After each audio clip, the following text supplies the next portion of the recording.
ಗುದ್ದಾಟ ಇಲ್ಲದೆ ಹೋದ್ರೆ ಅದಕ್ಕೆ ರಾಜಕಾರಣ ಅಂತಾರೇನ್ರಿ ಅನ್ನುವ ಹಂತಕ್ಕೆ ನಾವು ತಲುಪಿದಾಗ ಇನ್ನು ಎಲ್ರಿ ಅಭಿವೃದ್ಧಿ ಮಾತು? ಜನನು ಕೇಳಲ್ಲ, ಜನಪ್ರತಿನಿಧಿಗಳು ಕೇಳಲ್ಲ ಅನ್ನೋದು ಈಗ ರುಜುವಾತಾಗಿದೆ. ಯಾಕೆ ಈ ಚರ್ಚೆಯ ಯಾವ ದಿಕ್ಕಿನತ್ತ ಸಾಗ್ತಾ ಇದೆ ಅಂತ ನಿಮಗೂ ಕೂಡ ಗೊತ್ತಿದೆ. ಅದರ ಲೇಟೆಸ್ಟ್ ಡೆವಲಪ್ಮೆಂಟ್ಸ್, ದಾವಣಗೆರೆ ದಕ್ಷಿಣ ಚುನಾವಣೆ, ಉಪಚುನಾವಣೆ ಆದಾಗಿನಿಂದ ಇನ್ನು ಫಲಿತಾಂಶಕ್ಕೆ ಬಾಕಿ ಇರುವಾಗಲೇ ದೊಡ್ಡದಾಗಿ ತೆರೆಮರೆಯ ಹಿಂದೆ ಮುಗಿಲೆದ್ದಿರುವ ವಾತಾವರಣದಿಂದಾಗಿ ಕಾಂಗ್ರೆಸ್ಗೆ ನಷ್ಟ ಆಗುತ್ತೆ.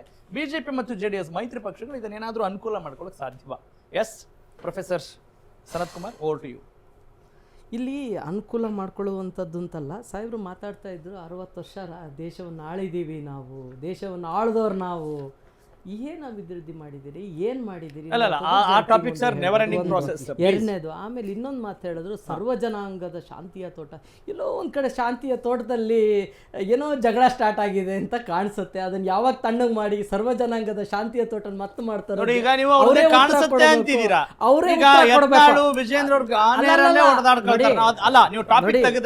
ಒಂದು ಅಲ್ಲ, ಅವ್ರಿಗೆ ಹೇಳಿದ್ದು ಅವ್ರು ಸರ್ವಜನಾಂಗದ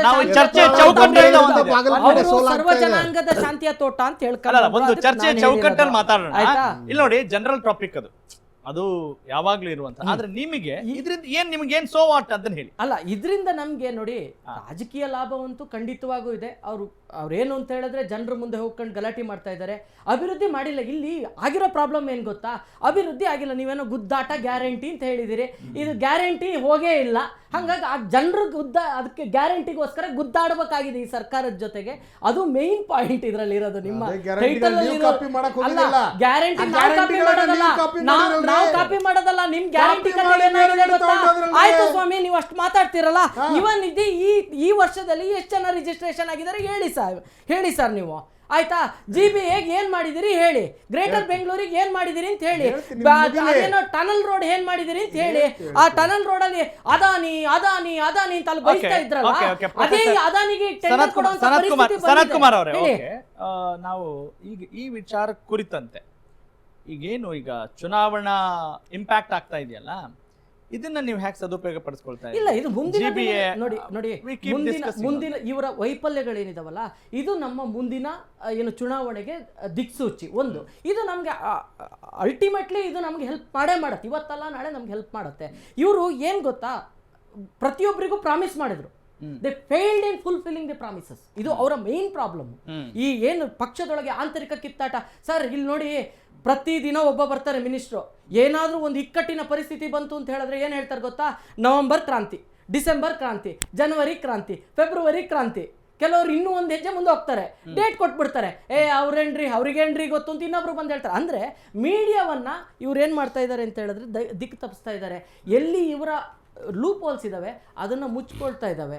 ಅದನ್ನ ಏನ್ ಗೊತ್ತಾ, ಜನರ ಮುಂದೆ ನಾವು ತಗೊಂಡು ಹೋಗ್ತೀವಿ ಅಂತ ಹೇಳಿದ ತಕ್ಷಣ ನಮ್ಮ ಮೇಲೆ ಏನೋ ಒಂದು ಗೂಬೆ ಕೂರಿಸುವಂತ ಕೆಲಸವನ್ನು ಮಾಡ್ತಾರೆ. ನೀವೇನ್ ಮಾಡಿದ್ರಿ, ಈಗ ಬಹಳ ಈಸಿ ಮತ್ತೊಬ್ಬರ ತಟ್ಟೆಯಲ್ಲಿ ನಮ್ಗೆ ಕಾಣುತ್ತೆ, ನಮ್ ಬೆನ್ ನಮಗ್ ಕಾಣಲ್ಲ. ಈಗ ನೀವು ಪಕ್ಷದಿಂದ ಉಚ್ಚಾಟನೆ ಮಾಡಿದಂತ ಶಾಸಕರು, ಹಿರಿಯ ನಾಯಕರೆಲ್ಲ ನಿಮ್ ಪರವಾಗಿ ಬಂದು ಅಲ್ಲಿ ಪ್ರಚಾರಕ್ಕೆ ಮಾಡ್ತಾರೆ. ಅದು ನಿಮ್ಮ ಪಕ್ಷದ ರಾಜ್ಯಾಧ್ಯಕ್ಷ. 1 minute, I will complete my question. ನಿಮ್ಮ ಪಕ್ಷದ ರಾಜ್ಯಾಧ್ಯಕ್ಷರ ಹೃದಯ ವೈಶಾಲ್ಯತೆಯೋ ಅಥವಾ ದೌರ್ಬಲ್ಯತೆಯೋ? ಇಲ್ಲ, ಅವ್ರು ಹೇಳಿದ್ರಲ್ಲ, ನಮ್ಮ ಪಕ್ಷದ ಪರವಾಗಿ ಯಾರೇ ಬಂದು ಕ್ಯಾನ್ವಾಸ್ ಮಾಡಿ ನಾವು ಒಪ್ಕೋತೀವಿ ಅಂತ ಹೇಳಿದ್ರು. ನಾವ್ ಯಾರು ಬೇಡ ಅಂತ ಹೇಳಲ್ಲ. ವಾಟ್ ಡಸ್ ಇಟ್ ಮೀನ್ ಅಂತ ಹೇಳ್ತಾ ಇದೀನಿ. What does it mean? ಈಗ ನೀವು ಬೇರೆ ಪಕ್ಷದಲ್ಲಿ ಇರುವಂತದ್ದು ಬಹಳ ಎಷ್ಟು ಆತುರಾತರವಾಗಿ ಉತ್ಸಾಹಭರಿತವಾಗಿ ನೀವು ಡಿಬೇಟ್ ಮಾಡ್ತೀರಾ ನೋಡಿ. ಏನೇ ಆಗಿರ್ಬೋದು, ಅವ್ರು ನಮ್ಮ ಪಕ್ಷದಲ್ಲಿದ್ರು, ಈಗ ಉಚ್ಚಾಟಿತರಾಗಿದ್ದಾರೆ. ಪಕ್ಷದ ಪರವಾಗಿ ಬಂದು ನಾವು ಕ್ಯಾನ್ವಾಸ್ ಮಾಡ್ತೀವಿ, ಕ್ಯಾಂಪೇನ್ ಮಾಡ್ತೀವಿ ಅಂತ ಹೇಳಿದವಾಗ ನಾವು ಬೇಡ ಅಂತ ಹೇಳುವಂಥದ್ದು ಏನೂ ಇಲ್ಲ. ನಾವೇನೋ ಅವ್ರಿಗೆ ಬೇಡ ಅಂತಲೂ ಹೇಳಿ ಬನ್ನಿ ಅನ್ನುವಂಥ ವಿಚಾರ ಅವ್ರಿಗೆ ಬಿಟ್ಟಿರ್ತಕ್ಕಂಥದ್ದು, ಅವರ ಅವಗಾಹನೆಗೆ ಬಿಟ್ಟಿದ್ದಾಗ ಅವ್ರು ಬಂದ್ ಮಾಡಿದ್ರು. ಯಾಕೆಂದ್ರೆ ನಾನು ಇಲ್ಲಿಂದ ಬೆಳೆದವನು ಅನ್ನೋದು ಹೌದು. ಅದನ್ನ ನಾವು ಆ ರೀತಿನೇ ತಗೋಬೇಕು. ಯಾಕೆಂತ ಹೇಳಿದ್ರೆ ನಾವು ನೋಡಿ, ಪಕ್ಷ ಮಾಧ್ಯಮದ ಮುಂದೆ ವಾಚಾಮಗೋಚರವಾಗಿ ಬೈತಾ ಇದ್ರಲ್ರಿ. ಕಾರ್ಯಕರ್ತರಿಂದ ಆಗಿರ್ತಕ್ಕಂಥದ್ದು, ಕಾರ್ಯಕರ್ತರಿಗೆ ಏನ್ ಬೇಕು ಅನ್ನುವಂಥದ್ದು ಪಕ್ಷಕ್ಕೆ ಗೊತ್ತಿದೆ. ಕೆಲವೊಂದು ಹಂತಗಳಲ್ಲಿ ಕಠಿಣವಾದ ನಿರ್ಧಾರವನ್ನು ತಗೋಬೇಕಾಗತ್ತೆ. ಇವತ್ತು ನಾನ್ ತಪ್ಪು ಮಾಡಿದ್ರು ಪಕ್ಷ ನನ್ನ ಮೇಲೆ ಎಲ್ಲರಿಗೂ ಬರುತ್ತೆ, ಪ್ರತಿಯೊಬ್ಬರಿಗೂ ಬರುತ್ತೆ. ಪಕ್ಷ ಹೇಗಿದೆ ಅಂತ ಹೇಳಿದ್ರೆ ಇಲ್ಲಿ ಯಾರೋ ಒಬ್ರು ಸೂಪರ್ ಸೀಡ್ ಮಾಡುವಂಥದ್ದಿಲ್ಲ. ಇಲ್ಲಿ ಹಾಗಲ್ಲ, ಇಲ್ಲಿ ಹೈಕಮಾಂಡ್. ಇನ್ನೊಂದೇನ್ ಗೊತ್ತಾ, ನೀವು ಹೈಕಮಾಂಡ್ ಅಂತ ಹೇಳ್ತಾ ಇದ್ರು ಅವ್ರು. ಪಾಪ ಹೈಕಮಾಂಡ್ ಯಾರು ಅನ್ನೋದೇ ಹೈಕಮಾಂಡ್ಗೆ ಕನ್ಫ್ಯೂಷನ್. ಖರ್ಗೆ ಅವ್ರ ಬಗ್ಗೆ ಮಾತಾಡ್ತಾ ಇದ್ದೀರಾ? ಇರುವಂತ ವಿಚಾರ ಅದು, ಆಯ್ತಾ? ನಿಮ್ಮ ಹೈಕಮಾಂಡ್ ಏನ್ ತೀರ್ಮಾನ ಮಾಡಿದೆ ಅನ್ನೋದು ಗೊತ್ತಿದೆ. ಮಾಡಬೇಕು, ಏನ್ ತೀರ್ಮಾನ ಯಾವ ಇದ್ರಲ್ಲಿ ಮತ್ತೆ ನಮ್ ವರಿಷ್ಠರು ಇದ್ದಾರೆ, ಅವ್ರು ನಮ್ಮ ಮಾರ್ಗದರ್ಶನಗಳನ್ನ ಮಾಡ್ತಾರೆ, ಸೂಕ್ತವಾದ ಸಮಯದಲ್ಲಿ ನಮ್ ಗೈಡೆನ್ಸ್ ಅನ್ನ ಕೊಡ್ತಾರೆ. ನಾವು ಒಂದು ಹೇಳ್ತೀವಿ, ನಾವು ಸಂಘಟಿತವಾಗಿ ನಮ್ಮ ಹೋರಾಟವನ್ನ ಎಲೆಕ್ಷನ್ ಏನೇನ್ ಮಾಡ್ಬೇಕು ಕ್ಯಾಂಪೇನ್ಗಳು ನಾವು ಮಾಡಿದೀವಿ. ದಾವಣಗೆರೆ ದಕ್ಷಿಣ ಕ್ಷೇತ್ರದ ಭಾರತೀಯ ಜನತಾ ಪಕ್ಷದ ಅಭ್ಯರ್ಥಿ ಶ್ರೀನಿವಾಸ್ ದಾಸ್ ಕರಿಯಪ್ಪ ಅವರ ಆಯ್ಕೆ ರಾಜ್ಯಾಧ್ಯಕ್ಷರ ಇಚ್ಛೆಯಂತೆ ಆಗಿದೆಯಾ? ನೋಡಿ, ನಿಮಗೆ ನಮ್ಮ ಪಕ್ಷದಲ್ಲಿ ಹೇಗಿದೆ ಅಂತ ಹೇಳಿದ್ರೆ, ಒಂದು ಸ್ಕ್ರೂಟಿನಿ ಕಮಿಟಿ ಮಾಡಿ ಹೆಸರನ್ನ ಪ್ರಪೋಸಲ್ ಇಲ್ಲಿಂದ ಕಳಿಸಿಕೊಡ್ತಾರೆ, ಏನು ವರಿಷ್ಠರಿಗೆ ಕಳಿಸ್ಕೊಡ್ತಾರೆ. ವರಿಷ್ಠರು ತೀರ್ಮಾನ ತಗೊಂಡು ಒಂದು ಶಾರ್ಟ್ ಲೀಸ್ಟ್ ಹೆಸರುಗಳೇನಿರ್ತವೆ ಅದರಲ್ಲಿ ಅಧ್ಯಕ್ಷರು ಇರ್ತಾರೆ, ಪ್ರತಿಯೊಬ್ಬರು ಇರ್ತಾರೆ. ನಾವು ಯಾರ್ದು ಒಬ್ರದ್ದು ಒಪಿನಿಯನ್ ಅಂದಾಗಿ ನಾವು ಮುಂದೆ ಹೋಗುವಂಥದ್ದಿಲ್ಲ. ಪ್ರತಿಯೊಬ್ಬರ ಒಪಿನಿಯನ್ ತಗೊಂಡು ನಾವು ಪಕ್ಷದಲ್ಲಿ ಆಯ್ಕೆಯನ್ನ ಈಗ ಕಾಂಗ್ರೆಸ್ನಲ್ಲಿ ಮಾತ್ರ ಬಿಕ್ಕಟ್ಟು ಬಣ ರಾಜಕೀಯ ಇದೆ. ಅಲ್ಲಿ ಇದ್ರಲ್ಲಿ ಇಲ್ಲ, ಯಾವುದು ರೇಣುಕಾಚಾರ್ಯ ಅವ್ರ ಬಣ ಇಲ್ಲ, ಆಮೇಲೆ ಸಿದ್ದೇಶ್ವರ ಅವ್ರ ಬಣ ಇಲ್ಲ, ಏನಿಲ್ಲ. ಅಲ್ಲ, ಜಸ್ಟ್ ಕೇಳ್ತಾ ಇದ್ದೀನಿ. ಎಲ್ಲರೂ ಪಕ್ಷ ಅಂದ ವಿಚಾರ ಬಂದಂತ ಸಂದರ್ಭದಲ್ಲಿ ನಾವೆಲ್ಲರೂ ಒಟ್ಟಾಗಿ ಇರ್ತೀವಿ, ನಾವು ಒಟ್ಟಾಗೇ ಇದೀವಿ, ಮುಂದೆ ಒಟ್ಟಾಗೂ ಅವ್ರು ಅದನ್ನೇ ಹೇಳ್ತಿದ್ದಾರೆ. ಅವ್ರು ಹಂಗೆ ಹೇಳ್ತಿಲ್ಲ, ಅವ್ರು ಹೇಳ್ತಾ ಇರುವಂತದ್ದು ಬೇರೆ. ಅವ್ರು ಕಾಯಿನ್ ತಗೊಂಡ್ರು, ಎರಡು ಮುಖ ಇದೆ ಅಂದ್ರು, ಅದು ಎರಡು ಮುಖ ಇದೆ ಅಂತ ಹೇಳಿದ ತಕ್ಷಣ ಅಲ್ಲಿ ಡಿಫರೆನ್ಸ್ ಇದೆ ಅಂತ ಅವ್ರು ಒಪ್ಕೊಂಡ್ಬಿಟ್ರು. ಚಲಾವಣೆ ಆಗ್ಬೇಕಂದ್ರೆ ಎರಡು ಮುಖ ಬೇಕು ಅಂತ ಹೇಳಿದ್ರು. ಚಲಾವಣೆ ಅಂದ್ರೆ ಚಲಾವಣೆಯಲ್ಲಿ ಏನು ಅಂತ ಹೇಳಿದ್ರೆ, ಎರಡು ಸೌಂಡ್ ಮಾಡ್ಬಿಟ್ಟು ಚಲಾವಣೆ ಮಾಡೋದು ಅಂತಲ್ಲ ಏನೋ ಇರ್ಬೇಕು. ಯಾಕಂದ್ರೆ ಜನರ ದಿಕ್ ತಪ್ಪಿಸ್ಬೇಕಲ್ಲ, ಒಬ್ರು ಒಂದು ಹೇಳಿಕೆ ಕೊಡ್ತಾರೆ, ಇನ್ನೊಬ್ರು ಇನ್ನೊಂದು ಹೇಳಿಕೆ ಕೊಡ್ತಾರೆ. ನಿಮ್ಮ ನಾಣ್ಯಕ್ಕೆ ಎಷ್ಟು ಮುಖ ಇದೆ ಹೇಳಿ? ನಮ್ಮ ನಾಣ್ಯಕ್ಕೆ ನೋಡಿ, ಯಾವ ನಾಣ್ಯನೂ ಇಟ್ಕೊಂಡಿಲ್ಲ, ಈ ರೀತಿ ನಾಣ್ಯನೇ ಇಟ್ಕೊಂಡಿಲ್ಲ ನಾವು. ಮುಖಾನೇ ಇಲ್ಲ ಅಂದ್ಬಿಡಿ, ನಮ್ಮ ನಾಣ್ಯಕ್ಕೆ ಮುಖಗಳೇ ಇಲ್ಲ, ನಮ್ಮ ನಾಣ್ಯಕ್ಕೆ ಮುಖವೇ ಇಲ್ಲ ಅಂತ ಹೇಳ್ತಾ ಇದ್ದೀವಿ. ನಾವಿಲ್ಲ, ನಾವು ಈ ದೇಶಕ್ಕೆ ಒಳ್ಳೆ ನೋಟನ್ನು ಕೊಟ್ಟಿದ್ದೀವಿ. ನಾವು ಕರೆನ್ಸಿ ನೋಟು ಸೌಂಡ್ ಮಾಡಲ್ಲ ಜಾಸ್ತಿ. Got it. ಆದ್ರೆ ನೋಟಿಗಿಂತ ಹೆಚ್ಚಾಗಿ ಒಳ್ಳೆಯ ನೋಟ ನಮಗೆ ಬೇಕಾಗಿದೆ, ಅದು ಜನಪ್ರತಿನಿಧಿಗಳಿಗಾಗಿರ್ಬೋದು, ಜನರಿಗಾಗಿರ್ಬೋದು. ಓಕೆ, ನಾನು ಮಹಂತೇಶ್ ಅವ್ರನ್ನ ಕೇಳೋಕೆ ಇಷ್ಟಪಡ್ತೀನಿ. ಈ ಅಬ್ದುಲ್ ಜಬ್ಬಾರ್ ಮತ್ತು ಜಮೀರ್ ಅವರ ಫ್ಯಾಕ್ಟರ್ಸ್ ಇದೆಯಲ್ಲ, ಇದೆಲ್ಲೂ ಮುಸ್ಲಿಂ ಸಮುದಾಯವನ್ನ ಕಟ್ಟಿ ಹಾಕೋ ಕೆಲಸ ನಡೀತಾ ಇದೆಯಾ?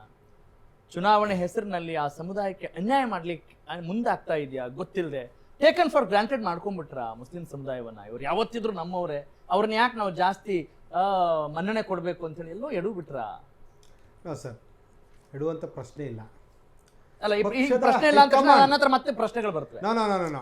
ಯಾಕಂತ ಹೇಳಿದ್ರೆ ಅಬ್ದುಲ್ ಜಬ್ಬಾರ್ ಅವರು ಕೇಳ್ತಾರ್ರಿ ನೇರವಾಗಿ, ಅಲ್ಲ ರೀ, ಹಿರಿಯರು ಯಜಮಾನ್ರು ಹೇಳಿದ್ರು, ಶಾಮನೂರು ಶಿವಶಂಕರಪ್ಪ ಅವರು BY ರಾಘವೇಂದ್ರ ಅವ್ರನ್ನ ಗೆಲ್ಸಿ ಅಂತ ವೇದಿಕೆಯಲ್ಲಿ ಹೇಳಿದ್ರು, ಅದು ಇಂಡಿಸಿಪ್ಲಿನ್ ಅಲ್ವಾ? ನಾವು ಮಾತಾಡಿದ್ರೆ ಮಾತ್ರ ಇದು ಯಾವ ನ್ಯಾಯ? ಇದು ನಮಗೆ ಮಾತ್ರ ಅದೇ ಇಲ್ಲಿ ನಾಣ್ಯ ಬೇರೆ ಬೇರೆ ಆಗ್ಬಿಟ್ವಾ? ನೋಡಿ ಸರ್, ಅಲ್ಲ, ಇದಕ್ಕೆ ಆನ್ಸರ್ ಬೇಕು ನನಗೆ. ಪ್ರಶ್ನೆ ಅದಲ್ಲ. ನೋಡಿ, ಅದೇ ಪ್ರಶ್ನೆ. ಕಾಂಗ್ರೆಸ್ ಪಕ್ಷದಲ್ಲಿ ಎಲ್ಲರನ್ನ ಒಳಗೊಂಡಂತ ನಾವು ಅಹಿಂದ ನಾನು ಹೇಳಿಲ್ಲ, KN ರಾಜಣ್ಣ ಅವ್ರು ಹೇಳಿರೋದು. KN ರಾಜಣ್ಣ ಅವರು ಸಹ ಅಹಿಂದದಲ್ಲೇ ಬಂದವರು. ಆ ಒಳ ಬೇಗುದಿ ಅನ್ನೋ ಪ್ರಶ್ನೆಯನ್ನ ವಿಚಾರವನ್ನ ಮಾಡಿದಾಗ ಅಲ್ಪಸಂಖ್ಯಾತರನ್ನ ವಿರೋಧಿಸಿ ಬಿಜೆಪಿಯವರು ಒಂದು ಸೀಟನ್ನು ಸಹ ಇಡೀ ರಾಷ್ಟ್ರದಲ್ಲಿ ಕೊಡಲಿಲ್ಲ.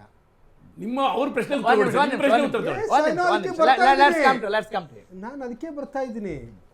ಆದರೆ ನಮ್ಮ ಪಕ್ಷದಲ್ಲಿ ನೋಡಿ, ನಮ್ಮದು ಕನಿಷ್ಠ ಬರೀ 5 ಶಾಸಕರು, 10 ಜನ ಶಾಸಕರು ಅಲ್ಲ, 224ರಲ್ಲಿ 136 ಜನ ಶಾಸಕರನ್ನು ಕೊಟ್ಟಿದ್ದೀವಿ. ಅಂದರೆ ನಮ್ಮ ಪರ್ಸೆಂಟೇಜ್ ಎಷ್ಟು, ನಮ್ಮ ಜನಸಂಖ್ಯೆ ಎಷ್ಟು, ನಮ್ಮಲ್ಲಿ ಎಲ್ಲರೂ ಇದ್ದಾರೆ. ಅದನ್ನೇ ಅವ್ರು ಹೇಳಿದ್ರು, ಜನರಿಗೆ ಯಾಮಾರಿಸ್ಬಿಟ್ರು. ಜನ ಈಗ ನಮಗೆ ಬಹುಮತ ಕೊಟ್ಟು ಅವ್ರನ್ನ ಯಾಕೆ ಮನೆಗೆ ಕಳಿಸ್ತಿದ್ರು? ಮನೆಗೆ ಕಳಿಸಿದ್ದಾರೆ. ಅವ್ರನ್ನ ಮನೆಗೆ ಕಳಿಸ್ಬೇಕಾದ್ರೆ ದಲಿತರು ಸಹ ನಮ್ಮ ಜೊತೆ ಇದ್ದಾರೆ. ಒಂದು ಮನೆಯಲ್ಲಿ ಇಬ್ಬರಿದ್ರೆ ಸೌಮ್ಯ ಇರುತ್ತೆ, 10 ಜನ ಸೇರಿದಾಗ ನನಗೂ ಬೇಕು ಅಧಿಕಾರ ಅಂತ ಕೇಳೋದು ಸಹಜ. ಇಡೀ ರಾಜ್ಯದಲ್ಲಿ ಎಲ್ಲರೂ ಸಹ, ವಿಶೇಷವಾಗಿ ಅಲ್ಪಸಂಖ್ಯಾತರು, ಈ ರಾಜ್ಯದವರು, ಈ ದೇಶದ ಪ್ರಜೆಗಳು, ಅವರನ್ನ ವಿರೋಧ ಮಾಡಿದ್ರು ಉಳಿದವರೆಲ್ಲ. ಆದರೆ ನಮ್ಮ ಹತ್ರ ಬಂದಿದ್ದಾರೆ, ನಾವು ತೆಕ್ಕಾಗಿದ್ವಿ, ನಮ್ಮಲ್ಲೇ ಇರ್ತಾರೆ, ನಮ್ಮಲ್ಲಿ ಕೇಳು ಈಗ ಅರ್ಥ ಹಕ್ಕನ್ನು ಆಗ್ತಾ ಇದೆ ಏನ್ ಹೊಂದಿದ್ದಾರೆ. ಮಾಡ್ತಾರೆ ಕಾಂಗ್ರೆಸ್ ಅಂತ. ಅವ್ರಿಗೆ ಕೇಳು ಹಕ್ಕನ್ನು ಹೊಂದಿದೆ. ಓಕೆ ಓಕೆ ನಾವು ಒಂದ್ ಇಲ್ಲ ನಿಮಿಷ ಅಂತಿಲ್ಲ, ಸರ್. ಅವ್ರು ಒಂದ್ ಕೇಳಿ ನಿಮಿಷ ಸರ್. ಅವ್ರಿಗೆ ಇನ್ನೂ ಅವಕಾಶಗಳನ್ನ ಅವ್ರ ಜನಸಂಖ್ಯೆಗೆ ಅನುಗುಣವಾಗಿ ಇನ್ನೂ ಅವಕಾಶಗಳನ್ನ ನಾವೇ Okay, okay. ಕೊಡೋದು. ಆಯ್ತು, ಆಯ್ತು, ಕಾಂಗ್ರೆಸ್ ಆಯ್ತು, ಆಯ್ತು, ಅಲ್ಲ, ಪಕ್ಷನೇ ಅವರಿಗೆ ಅವಕಾಶಗಳನ್ನ ಕೊಡೋದು, ಬೇರೆ ಯಾವ ಪಕ್ಷದಿಂದಲೂ ಸಹ ಅವಕಾಶಗಳಿಲ್ಲ. ಹಾಗಾದ್ರೆ ಹಾಗಾಗಿ ಹಾಗಾದ್ರೆ ಕೇಳುವ ಹಾಗಾದ್ರೆ ಹಕ್ಕಿದೆ ಮಹಂತೇಶ್ ಅವರೇ ಕೇಳ್ತಾರೆ. ಹಾಗಾದ್ರೆ ಈ ಬಾರಿ ಮುಸ್ಲಿಂ ಸಮುದಾಯದ ಮುಸ್ಲಿಂ ಮೈನಾರಿಟಿಯ ಮತಗಳು ಡಿವೈಡ್ ಆಗಿಲ್ವಾ ದಾವಣಗೆರೆ ದಕ್ಷಿಣ ಕ್ಷೇತ್ರ? ನೋ ಸರ್, ಹೆಚ್ಚು ಆಗಿಲ್ಲ.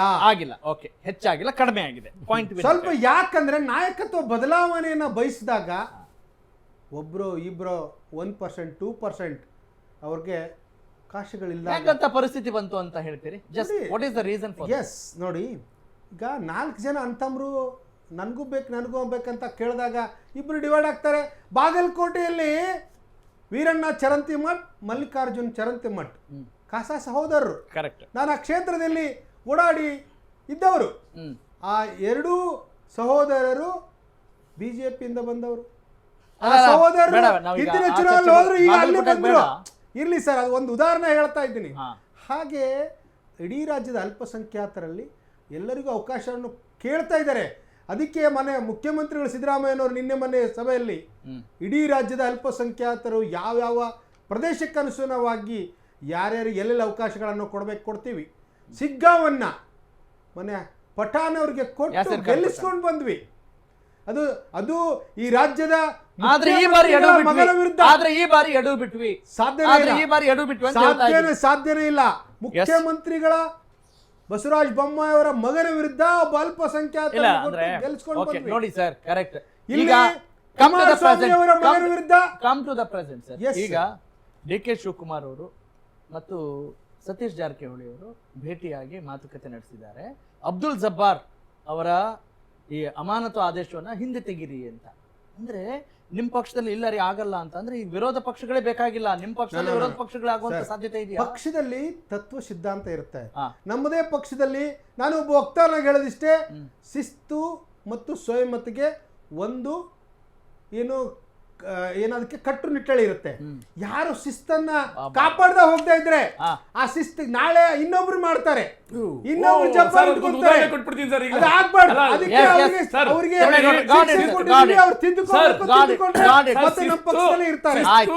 ಬಗ್ಗೆ ನಮ್ಮ ಮಿತ್ರರು ಮಾತಾಡ್ತಿದ್ದಾರೆ. ಬಾರಿ ನನ್ಗೆ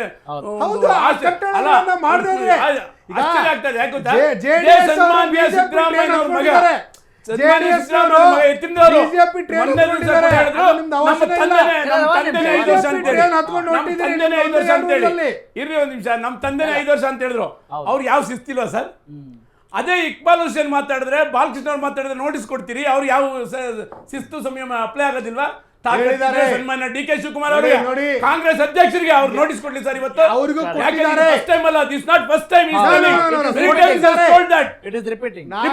ನಾನು ಸ್ಪಷ್ಟಪಡಿಸ್ತಾ ಇದ್ದೇನೆ ನೋಡಿ, ಶಿಸ್ತು ಸಮಿತಿ ಇದೆ, ತಪ್ಪು ಮಾಡಿದ್ರೆ ನೋಡಿ ಸರ್, ಈ ಒಂದು ವಿಚಾರವಾಗಿ ಶಿಸ್ತು ಸಮಿತಿ ಕಾಂಗ್ರೆಸ್ ನಲ್ಲಿ ಇದ್ದಿದ್ರೆ ಸನ್ಮಾನ್ಯ ಸುರ್ಜೇವಾಲಾ ಅವರು, ವೇಣುಗೋಪಾಲ್ ಎಷ್ಟು ಸರಿ ಬಂದು ನೋಟಿಸ್ ಶಿಸ್ತಿದ್ರೆ ನೀವು ವಿರೋಧ ಪಕ್ಷದಲ್ಲಿ ಯಾವಾಗ್ಲೂ ಇರ್ತಿದ್ರಿ. ಹೇಳಿ, ಅವ್ರಿಗೇನಾದ್ರು ಶಿಸ್ತಿದ್ರೆ ಯಾವಾಗ್ಲೂ ನೀವು ವಿರೋಧ ಪಕ್ಷದಲ್ಲೇ ಇರ್ತಿದ್ರಿ. ಇಲ್ಲ ಇಲ್ಲ ಇಲ್ಲ, ಅವರು ನಾವು ವಿರೋಧ ಪಕ್ಷದಲ್ಲ. ನಮ್ಗೆ ನೋಡಿ ಒಂದ್ ಹೇಳ್ತೀನಿ ನೋಡಿ, ಕಾಂಗ್ರೆಸ್ ಅವರು ಇವತ್ತು ಯಾವ್ಯಾವ ತರ ಮಾಡಿ ಏನೇನ್ ಮಾಡಿದ್ದಾರೆ ಅಂತಕ್ಕಂಥದ್ದು ಹೋದ್ರೆ ಅದು ತುಂಬಾ ಇದೆ. ಆದ್ರೆ ನೋಡಿ, ಕೆ.ಎನ್. ರಾಜಣ್ಣನವ್ರಿಗೆ ಸರ್, ಒಬ್ರು ಕಾಂಗ್ರೆಸ್ನ ಹಿರಿಯ ನಾಯಕರು ಸಚಿವರಾಗಿದ್ದಂತ ಟೈಮಲ್ಲಿ ವಿತೌಟ್ ಇನ್ಫಾರ್ಮಿಂಗ್ ಅವ್ರನ್ನ ಪಾರ್ಟಿಯಿಂದ ಕಿತ್ತಾಕಿದ್ರು ಸರ್. ಹೌದು, ಅದಲ್ಲ ಸರ್? ಹೌದು. ಯಾಕೆ ಹೇಳಿ ನೋಡೋಣ.